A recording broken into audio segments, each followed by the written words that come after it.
आज हम आपको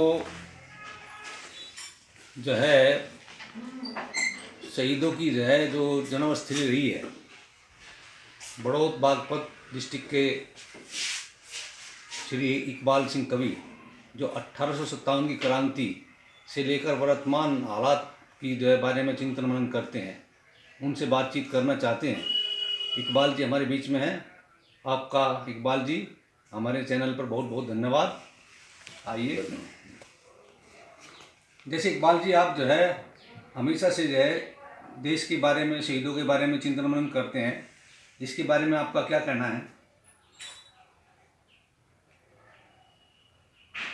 मैं ही के चिंतन कर मनन करता रहूं और देश प्रेमी देश शहीदों के प्रति अपना चिंतन मनन करे और करना भी चाहिए। ये बहुत दुर्भाग्य की बात है कि आज जिनकी कुर्बानी की बदौलत हम आज़ाद हुए, आज वे नज़रअंदाज है। वे देश की आज़ादी के बुनियादी बलिदानों का देश की आज़ादी के इतिहास में स्थान नहीं है। इसका बड़ा दुर्भाग्य और कह सका आज़ादी के 72 साल बीत गए। तो इसी बारे में हम थोड़ा सा प्रयास कर रहे हैं। एक बहुत बड़ी समस्या और एक हम धार्मिक हमारी सामाजिक मान्यता, धार्मिक मान्यता इस टाइप की है और अपने अपने तरीक़ों से धार्मिक मान्यताओं के नाम पे या उनके नाम पे हमें इन सब चीज़ों को हटाते रहे। संकीर्णता के जो मुद्दे हैं वे मुद्दे उठते रहे, ये नज़रअंदाज होते रहे। तो हमारी कोशिश है आप अपनी अपनी आस्था जहाँ भी है, जो भी नेता आपको पसंद है उस नेता की आप जय बोल लो, जो पार्टी आपको पसंद है उस पार्टी की आप जय बोल लो, लेकिन कुछ जय उनकी भी बोल लो जिनकी कुर्बानी की बदौलत हम आज़ाद हुए और जिनकी स्मृति के बिना हम ज़्यादा दिनों तक आज़ाद नहीं रह सकते। तो इसी को लेकर जैसे हमारे बड़ौत के आसपास में बिजरोल गांव है और वहाँ पर बाबा श्यामल जी थे और इधर यहाँ से 8-10 किलोमीटर पर बासोद गांव है जो क्रांतिकारियों का गढ़ रहा है। उनके बारे में आप कुछ थोड़ा सा हमारे दर्शकों को बताएंगे? बिजरोल तो ऐतिहासिक गांव है। समय समय पे इन्हें धनवान भी दिए, बलवान भी दिए, विद्वान भी दिए। इन्हीं बलवानों में एक है बाबा श्यामल जी थे जो 1857 की क्रांति के महानायक थे और उसने 11 लाड भुगते। वो इतना नहीं था कि भाई बिजोड़ों में पैदा होया, बड़का के पास जो बेहा का जंगल का आ जाओ उसमें वे शहीद हो गए, इतने नहीं थे। उन्होंने 11 लाड भुगते। वो बहुत बड़ा सामाजिक सुधार का भी मूवमेंट उन्होंने चलाया था और अंग्रेजों ने लोहा लिया था।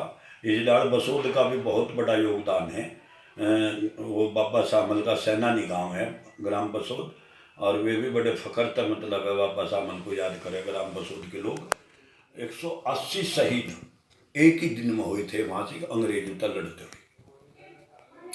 जैसे हमारा अभी मेरठ है, जो मेरठ देश में नहीं विदेश में भी विख्यात है, तो वहाँ पर मेरठ में जो हमारे शहीद हुए थे और उस बारे में आजकल के लोग वो उस बातों को नहीं जानते कि उसमें सामाजिक समरसता के कारण कोई जात बिरादरी की बात नहीं थी, लेकिन स्वतंत्रता की लड़ाई में जो लोग प्रमुख रूप से अनेक बिरादरियों के उसमें शामिल हुए, उनके बारे में आप कुछ बताएंगे?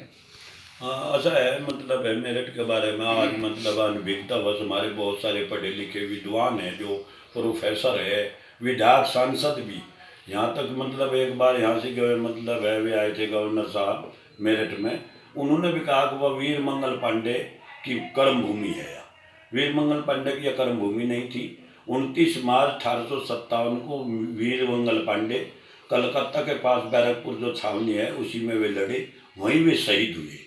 और उन्हें जो लड़ाई की प्रेरणा दी, क्रांति की जो उन्हें प्रेरणा दी, अंग्रेजों के खिलाफ जो जिस भावना है जिनसे प्रेरणा लेकर उसने अंग्रेजों के खिलाफ बगावत करी थी, वो थे माता दीन भंगी जी। माता दीन वाल्मीकि का बहुत बड़ा योगदान है देश की आज़ादी की लड़ाई में। इस वजह से बड़ा योगदान है, छूत अछूत की बहुत बड़ी बीमारी उस टाइम पे थी और उस एक अछूत परिवार के क्रांतिकारी ने उन सब की चेतनाओं को प्रभावित करा, मानवीय दृष्टिकोण से प्रभावित करा और उन्हें देश की आज़ादी की लड़ाई के लिए प्रेरित करने वाला कोई पहला शख्स था तो वो थे माता दीन वाल्मीकि जी। जो रिकॉर्ड में लिख रहा वो माता दीन भंगी लिख रहा, लेकिन वो माता दीन वाल्मीकि हम उन्हें कहे, और उन्हीं की प्रेरणा था वीर मंगल पांडे ने लड़ी थी। 10 मई 1857 को जो लड़ाई मेरठ तक शुरू हुई, तो वीर मंगल पांडे चूंकि पहला सैनिक शहीद हुआ था, उसका इंतकाम मेरठ के सैनिकों ने लिया और वीर मंगल पांडे का नारा लिया। इस कदर इंतकाम लिया, आज बहुत सारे पढ़े लिखे लोग भी वीर मंगल पांडे को मतलब है मेरठ से जुड़ा आ जाना, जबकि वो मेरठ में नहीं लड़ा था। वो तो मतलब है वहीं लड़ा था, बैरकपुर साहब में, वहीं वो उसे फांसी दे दी। माता दीन वाल्मीकि को भी वहीं फांसी दे दी थी। जो मतलब है मेरी दृष्टि में सबसे बड़ा 1857 की क्रांति का प्रेरणा स्रोत मानो, चूँकि छूत अछूत की मानसिकता ने इस देश को गुलामी भुगताई थी, और माता दीन भंगी ने इसी पे चोट मारी थी, और इसी से प्रेरित होकर वीर मंगल पांडे ने हथियार उठाया था अंग्रेजों के खिलाफ।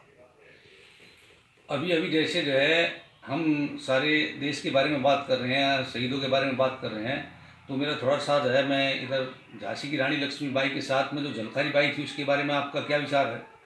झलकारी बाई उतनी बहादुर थी जितनी मतलब आज हमारे सामने, चूँकि हम झलकारी बाई की मतलब है कुर्बानी तय मतलब है उतने वाकिफ नहीं हुए, इस वजह से नहीं हुए। उसकी जो गौरवशाली भूमिका थी वह जिस कारण से भी रही हो, वह नज़रअंदाज रही।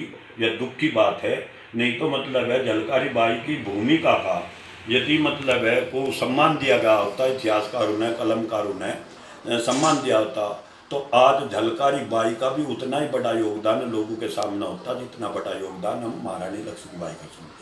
इतनी क्रांतिकारी, इतना ही ओज और इतनी मतलब है समर्पित संघर्षशील झलकारी बाई थी, जो मतलब दलित समाज में थी। उनके पति भी मतलब है फौज में ही भर्ती थे। तो हम ये मान लिया जाए कि हमारे जो इतिहासकार हैं उनसे कहीं ना कहीं कोई चूक हुई है, लेकिन इस चूक को हम आगे आगे जो है कोशिश करेंगे कि ना हो जाए, हमारे इतिहासकारों से हम उनसे निवेदन करेंगे। लेकिन इसके बारे में अभी लखनऊ साइड में जो उदापाशी थी उसके बारे में आप क्या कहना चाहेंगे? उदापाशी भी बहुत क्रांतिकारी वीरांगना थी, महान महिला थी, और 36 अंग्रेज को मौत के घाट उतार कर वो शहीद हुई थी। बहुत बड़ा योगदान है, बहुत बड़ा उसका बलिदान है। वो इतिहासकारों ने उसके साथ भी बेईमानी करा, और यूँ बेईमानी नहीं होना चाहिए। मैं तो इतिहासकारों तक भी मतलब आपके माध्यम से निवेदन करना चाहूँ, अब वे जो भूल होली जो होनी थी होली, आगे इस किस्म की भूल नहीं होनी चाहिए। झलकारी बाई, उदा सिंह जैसी वीरांगनाओं का मतलब है इतिहास में, देश की आज़ादी में उनका बहुत बड़ा योगदान है। इतिहास में भी उन्हें सम्मान मिलना चाहिए और इन इतिहासकारों को देना चाहिए। आजकल जो है देश में हमारी जो सरकार हैं वो मूर्तियां लगवा रही हैं, लेकिन कहीं कहीं पर उसका अपवाद भी है कि मूर्तियां तोड़ी जा रही हैं महापुरुषों की। इसके बारे में जैसे डॉक्टर अम्बेडकर की मूर्ति तोड़ दी जाती है, या कहीं महात्मा गांधी की मूर्ति को किया जाता है, इस बारे में आप क्या कहना चाहिए? आज़ादी, ये दुर्भाग्य की बात है कि देश की आज़ादी के 72 साल में एक महापुरुष की आड़ में दूसरे महापुरुष को गाड़ी देकर राजनेताओं ने अपनी सियासत की रोटी सेकी, जबकि वे मतभेदी थे, मनभेदी नहीं थे। वे एक दूसरे की भावनाओं का सम्मान करे थे, सारे देशभक्त थे। किसी का भी योगदान अपने अपने स्तर पर, हर किसी का योगदान, और उन सब के सामूहिक योगदान का और उनकी सोच का परिणाम है 1947 में देश आज़ाद हुआ। जैसे अभी 71 में बांग्लादेश बना, तो उस समय स्वर्गीय जगजीवन राम जी रक्षा मंत्री थे, और जिसमें हमारे जो है पाकिस्तान के जो है वो जो 95,000 सैनिक थे उन्होंने सरेंडर किया था। लेकिन उसके बाद भी हमारी सरकारें जो हैं वो जगजीवन राम जी को भी अवॉइड कर रही है, तो इसके बारे में आप क्या कहना चाहेंगे? ये भी मतलब जगजीवन राम जी के प्रति बहुत बड़ा अन्याय है, ऐसा नहीं होना चाहिए। जगजीवन राम एक प्रतिभाशाली विद्वान। एक बार जी हम जब बात कर रहे थे उदापासी की, उसके बाद में अभी हमारे जो सर्वोच्च न्यायालय जो है, सुप्रीम कोर्ट ने जो है एक जो है कानून पास किया है समलैंगिकता, उसमें आप क्या कहना चाहेंगे? समलैंगिकता का जो कानून पास करा, जो ये दुर्भाग्य की बात है कि मतलब किसी सामाजिक संगठन ने, किसी राजनेता ने मतलब इस बारे में सुप्रीम कोर्ट को अपनी कोई दलील पेश नहीं करी। सुप्रीम कोर्ट के सामने जो मतलब डॉक्यूमेंट रहे होंगे उस पर उन्होंने निर्णय दे दिया होगा। मतलब है हमें सुप्रीम कोर्ट को अपनी भावनाओं का अवगत कराना चाहिए, समाज की भावनाओं का अवगत कराना चाहिए। इस देश की जो आत्मा है, भारतीय संस्कृति की जो आत्मा है, उसके अनुरूप समलैंगिक भारत के लिए मतलब उचित नहीं, किसी देश में हो, लेकिन भारत में समलैंगिक शादी उचित नहीं है और सुप्रीम कोर्ट को इस पर पुनः विचार करना चाहिए। इस किस्म की एक कोशिश हम कर भी रहे और मतलब कोशिश कर रहे जल्दी ही सुप्रीम कोर्ट के सामने ऐसी कोई याचिका दाखिल हो जो मतलब है इस पर पुनर्विचार करें। जैसे इकबाल जी, आप जो है बड़ौत में रह रहे हैं, तो बड़ौत की ऐसी कोई पहचान आप बताएंगे, इसमें कोई ऐसा काम हुआ हो जो देश की आज़ादी में जो है अपना स्थान रखता हो, जैसे पंचायती राज व्यवस्था है, कुछ ऐसा कुछ जो है, कुछ बताएंगे इसके बारे में आप? बड़ौत तो ऐतिहासिक गांव है और मतलब है वो गांव था, आज कस्बे का रूप ले रहा। बड़ौत में ही जो पंचायती व्यवस्था है, पंचायती व्यवस्था में जो मतलब है हमारी चौधराट प्रणाली है, वह किसी एक वर्ग की चौधराट प्रणाली, पंचायती व्यवस्था किसी एक जाति की बपोती नहीं। पंचायती व्यवस्था 36 जात के, 36 जात में हम मतलब है देहात के आदमी समझे सब जाति सी में आ जा, ये पढ़े लिखे तो बहुत सारी जाति लिखे है, उनका हमारा तात्पर्य नहीं। हमारा तात्पर्य ये होगा कि बड़ौत लोकतांत्रिक व्यवस्था 1947 के बाद हिंदुस्तान में मतलब लोकतंत्र प्रजातंत्र लागू हुआ, लेकिन बड़ौत और या पूरा मतलब है क्षेत्र, बड़ौत का मतलब होगा चाहे वो हरियाणा हो, चाहे मतलब है पश्चिम उत्तर प्रदेश हो, या तो हिंदी भाषी क्षेत्र हिंदुस्तान में जहाँ लोग भी है, वहाँ मतलब है प्रजातांत्रिक व्यवस्था इस पंचायती व्यवस्था के चलते पहले तो थी। और जो यह चौधराट प्रणाली है, यह चौधराट प्रणाली पंचायती व्यवस्था में सामाजिक सत्ता का विकेंद्रीकरण है, जिम्मेदारी है। हर आदमी हर समाज में मतलब जिम्मेदार आदमी होते, एक आपस में एक जगह बैठते थे, किसी मसले को हल करे थे, तो वो मतलब उनकी सबकी भागीदारी रहती, एक दूसरे की भावनाओं का सम्मान करे थे, हरज मरज में एक दूसरे का साथ देते। वो सब भावना हमारी 1857 में अंग्रेजों ने तोड़ी। और दुर्भाग्य की बात यह है कि 1947 के बाद आज अपना ही राज है, अपनों के राज में भी इस पंचायती व्यवस्था को, जो प्रजातंत्र की प्रहरी है, अमन इंसाफ की प्रहरी है, इस पंचायती व्यवस्था की तरफ कोई ध्यान किसी भी हुक्मरान ने नहीं दिया। जैसे बड़ौत के बारे में एक चीज़ और सुनी जाती है कि संतों में संत शिरोमणि सतगुरु रविदास जी महाराज और स्वर्गीय राजा सुलक्षण सिंह पाल जी का जन्मदिन हम भाईचारे से एक साथ मिलकर किसान मजदूर मनाते थे सब। हाँ, ये मतलब है संत गुरु रविदास तोमर में सम्राट सलक्षपाल तोमर बहुत बड़े थे। ये तो मतलब संत रविदास तो बाद में आए बहुत, लेकिन आध्यात्मिक दृष्टिकोण का या सामाजिक दृष्टिकोण का या देश के हित में इनकी बहुत ऊंची सोच थी। सामाजिक समरसता के प्रहरी थे, एक दूसरे की सबकी भावनाओं का सम्मान करे थे। सम्राट सलक्षपाल तोमर तो नहीं रहे थे, ये तो बहुत बाद में आए संत रविदास जी, लेकिन जो इस क्षेत्र के लोग थे, संत रविदास का सम्राट सलक्षपाल तोमर का जन्मदिन संयोग है, दोनों का जन्मदिन एक ही तिथि में है, माह की पूर्णिमा को। और यहाँ बड़े मतलब है चाहते हैं 1857 तक बड़े चाहते हैं मतलब है 3 दिन का मतलब है प्रोग्राम रहा था, 3 दिन का सम्मेलन चला रहा था सम्राट सलक्षपाल तोमर का और उनका गुरु संत रविदास जी, इनका एक इकट्ठा ही जन्मदिन मना था। सामाजिक समरसता का बहुत बड़ा 3 दिन का यहाँ से आयोजन होता, कार्यक्रम होता है। 1857 के बाद सब खत्म। जैसे इकबाल जी, आपने अपने कीमती समय में से हमें बहुत अपना समय दिया। अब मैं चाहता हूं कि आप हमारे दर्शकों को क्या शहीदों के प्रति और इस देश के चिंतन मनन में जो आप जो है चिंतन मनन करते हैं, क्या हमारे दर्शकों को क्या पैगाम देना चाहते हैं?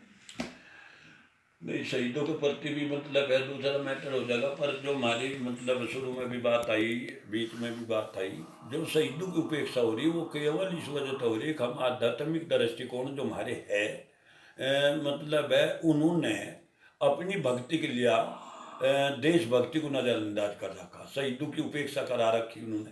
वे मतलब है अपनी अपनी धार्मिक आस्था के प्रति निष्ठावान लोग, मैंने पहले भी निवेदन किया, राजनेता भी अपने मतलब जिन्हें राजनीति करनी वे अपनी पार्टी के प्रति निष्ठावान रहो, लेकिन कुछ जय उनकी भी जो बोलो उनका भी कुछ ध्यान सम्मान करो, जिनकी कुर्बानी की बदौलत हम आज़ादी में पहले भी यही कहा, भी मैं उसी बात पर हूँ। और मैं आध्यात्मिक दृष्टिकोण से तो वे एक बात कहनी चाहूँगा एक मुक्तक में लिखा, वो शहीद आजम सरदार भगत सिंह तक प्रेरित था। हालांकि मेरा आत्मबल उतना नहीं है जितना शहीद आजम सरदार भगत सिंह का था। वे तो उन्होंने तो एक आर्टिकल ही लिखा था, मैं नास्तिक क्यों बना। वे तो नास्तिक प्रवृत्ति के थे, मैं नास्तिक प्रवृत्ति का तो अपने को नहीं कह सकता। लेकिन मैं जो ये मुक्तक लिखा ये उन्हीं तक प्रेरित है। और उन तमाम आध्यात्मिक दृष्टिकोण चाहे जिनका जो भी हो, उन सब के लिए मैं मतलब है इस मुक्तक को प्रस्तुत यहाँ करना चाहूँगा कि सच सुनना सबके बस की बात नहीं है, सच कहना सबके बस की बात नहीं है। कि सच सुनना सबके बस की बात नहीं है, सच कहना सबके बस की बात नहीं है। यूं तो हर कोई दुआई देता है सच के भाई, मगर सच सहना सबके बस की बात नहीं है। और सच ये है कि हम कौन हैं, कहाँ से आए, इसका हमें पता नहीं है। कहाँ जाएंगे, कब जाएंगे, इसका भी हमें पता नहीं है। कि हम कौन हैं, कहाँ से आए, इसका हमें पता नहीं है। कहाँ जाएंगे, कब जाएंगे, इसका भी हमें पता नहीं है। हम खुदा का पता फिरे बताते, खुद का हमें पता नहीं है। दुनिया को योगी फिरे बनाते, अपने योग का हमें पता नहीं है। परलोक के ज्ञाता बने फिरे हम, इस लोक का हमें पता नहीं है। दुनिया में दोष बतावे ऐसे जैसे हम में कोई खता नहीं है। और देशभक्त बने फिरे हम, देशभक्ति का हमें पता नहीं है। मुक्ति के मंत्र फिरे पढ़ाते, अपनी युक्ति का हमें पता नहीं है, अपनी युक्ति का हमें पता नहीं है। तो मैं समझूँ यदि हम अपनी युक्ति का एहसास हो, अपनी युक्ति का एहसास भी हमें हो, अत हम मतलब बहुत सारे आडंबर तय, बहुत सारे पाखंड तय, बहुत सारी कुरीति तय, अनरीति तय मुक्त हो सकते हैं यदि हम अपनी युक्ति का एहसास करें। और शहीदों का सम्मान होगा, देश की मतलब उनकी कुर्बानियों का सम्मान होगा, देश की एकता अखंडता का सम्मान होगा।